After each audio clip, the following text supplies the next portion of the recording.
Hey everyone, how are you all? I hope you all are in good spirit. In this video, we are going to talk about how the internet works. Well, this is the part one on how the internet works. इस पे आगे मैं further videos भी upload करूँगी.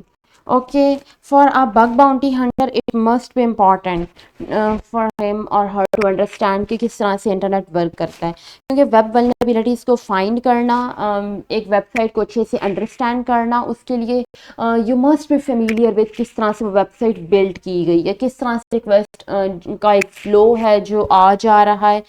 सो you must have some solid understanding, some ground knowledge, किस तरह से चीज़ें वर्क कर रही हैं, किस तरह से उसका एक स्ट्रक्चर है, ताकि बाद में एक्सप्लॉयटेशन स्टेज में आपको अच्छे से आइडिया हो कि आप किस तरह कि आपका टारगेट जो है वो किस तरह का है, किस तरह के टारगेट से आप डील करने जा रहे हैं. इस तरह की इन्फॉर्मेशन बाद में जो है वो काफ़ी इंपॉर्टेंट होती है. So let's start with this question here. What happens when you enter www.google.com in your browser? Well, I'm going to answer this question later in domain name section. So let's first see what is the agenda for today's video. It is about client server model, understanding the domain name system, and what are the internet ports and how do they work.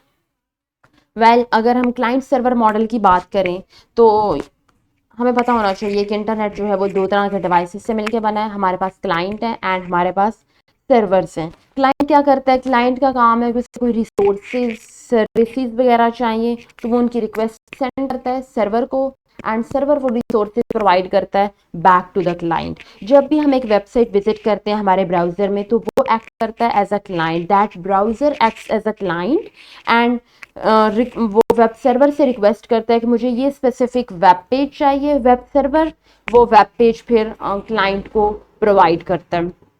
Web page क्या है? Web page हमारे पास just एक collection है resources की, files की, जो web server हमें सेंड कर रहा होता है अकॉर्डिंग टू आवर रिक्वेस्ट. अगर हम एग्जांपल देखें तो हमारे पास बेसिकली सर्वर जो है वो ब्राउज़र को सेंड करता है एक टेक्स्ट फाइल जो कि हमारे पास HTML में लिखी होती है. HTML क्या है? Hyper text markup language.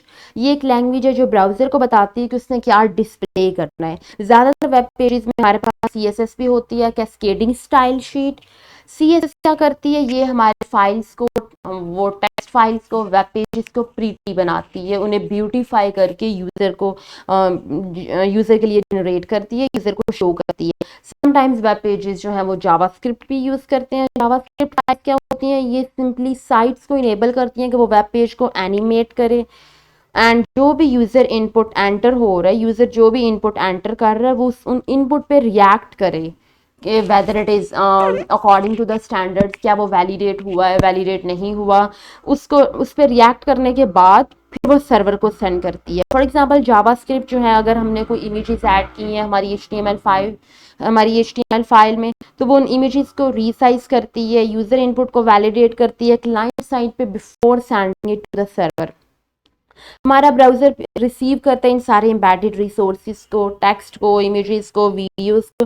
फिर हमारा ब्राउज़र कंबाइन करता है इन रिसोर्सेज को एंड डिस्प्ले करता है वेब पे जो हम देखते हैं, जो हमें रिसीव होता है क्लाइंट साइड पर.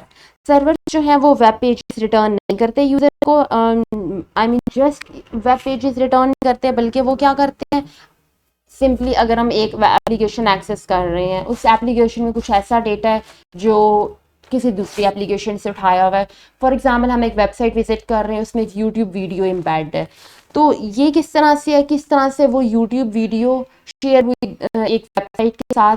Well, it is all possible because of APIs हमें हेल्प करते हैं, ये इनेबल करते हैं एप्लीकेशंस को कि वो एक दूसरे के साथ इंटरेक्ट करें, एक दूसरे के साथ डेटा और रिसोर्स वगैरह शेयर करें.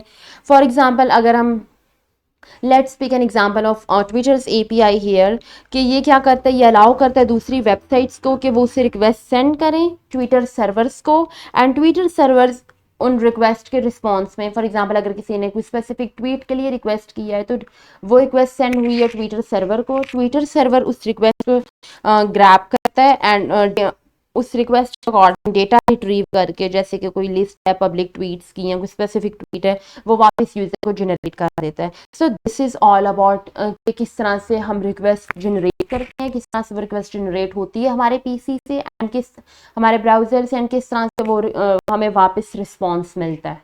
Now let's talk about domain name system.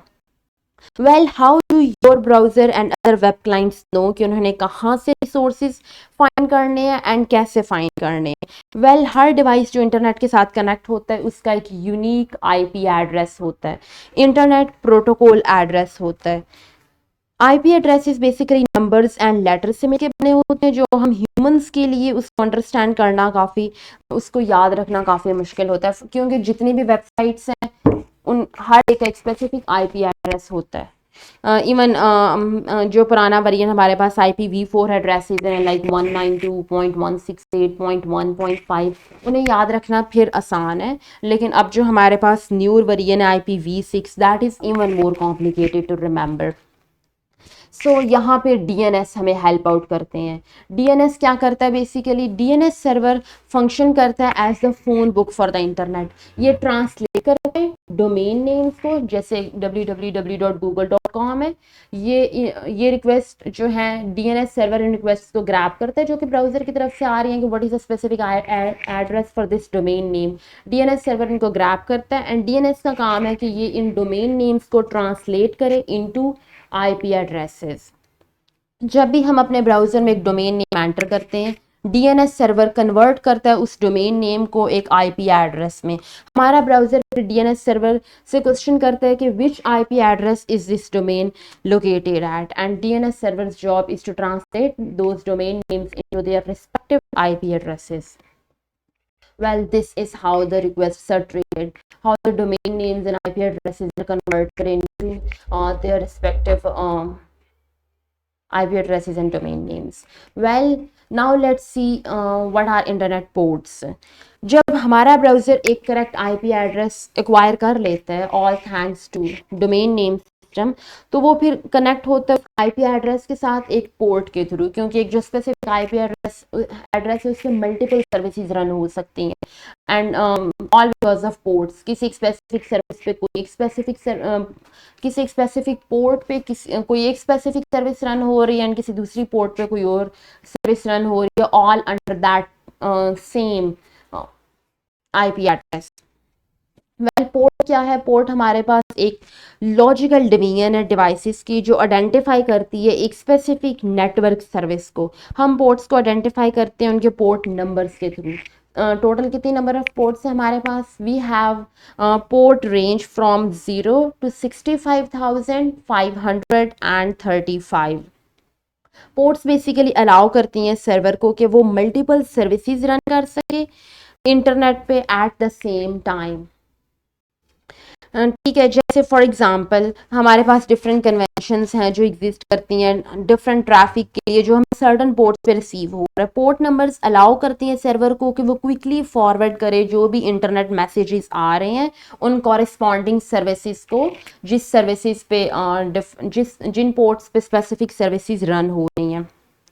अगर एक क्लाइंट कनेक्ट होता है पोर्ट 80 पे, तो वेब सर्वर अंडरस्टैंड करता है कि क्लाइंट जो है वो इस स्पेसिफिक पोर्ट को एक्सेस करना चाह रहा है, तो वो सिर्फ वो स्पेसिफिक पोर्ट वापस उसके लिए जनरेट करता है. जैसे पोर्ट 80 जो है that is specified for HTTP. Port 443 HTTPS के लिए है. Port 25 for email service. Port 21 FTP के लिए है. इस तरह स्पेसिफिक पोर्ट्स हैं, उनके अगेंस्ट स्पेसिफिक सर्विसेज जो है वो उनके साथ एसोसिएटेड है. जैसे पोर्ट 80 फिक्स है HTTP के लिए, पोर्ट 25 फिक्स है ईमेल सर्विस के लिए. कुछ बाकी दूसरी पोर्ट्स होती हैं जो फिक्स नहीं होती, बट हम अपनी लाइक कंफर्टेबिलिटी के अकॉर्डिंग स्पेसिफिक सर्विसेज उनसे एसोसिएट कर देते हैं. बट कॉमन पोर्ट्स जो हैं वो उनके लिए हमारे पास स्पेसिफिक सर्विसेज हैं. Well, that was all for today's video. I hope you got the point and your concept is clear. Thank you so much for watching and see you in the next video.